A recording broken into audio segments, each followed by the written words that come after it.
Hello guys, welcome to my new અને blog. Update થવા માટે આ જગ્યા છે એ ઓછી પડે. પપ્પા અહીંયા પ્રસંગે 1000 માણસનો કરીએ એટલે થોડી કીર્તિ થાય, થોડી વ્યવસ્થા છે એ ન જળવાય આપણને એવું ફિલિંગ થાય પબ્લિક भी बहुत ज्यादा है સસ્તામાં થયું, આપણી જ્ઞાતિનું થયું પણ વ્યવસ્થા બરાબર નહોતી. गाइस दंदात એટલે દરેક વખતે જે જ્ઞાતિની વિગતો થાય એમાં એક વ્યક્તિની અંદર એવો વિચાર આવ્યો બધાને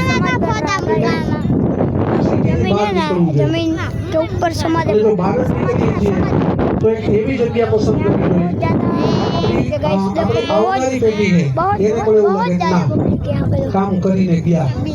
કારણ કે આજે મોટા ભાગે આપણા દીકરા દીકરીઓને પરણાવવા જાય ત્યારે આપણે છે એ પાર્ટી પ્લોટ ઘરે રાખતા હોઈએ છીએ बहुत ज्यादा અને જ્યારે ત્યાં પુરુષો પૂછવા જાય ત્યારે ખબર પડે ઓહો ગયા વર્ષે તો 1.25 લાખ હતા, આ વખતે 2 લાખ કરી નાખ્યા. પણ પ્રસંગ કર્યા વગર છૂટકો નથી. 2 લાખ પણ આપણે આપીએ છીએ, હોશિયાર થઈને આપીએ, એવી શરતોએ આપીએ છીએ.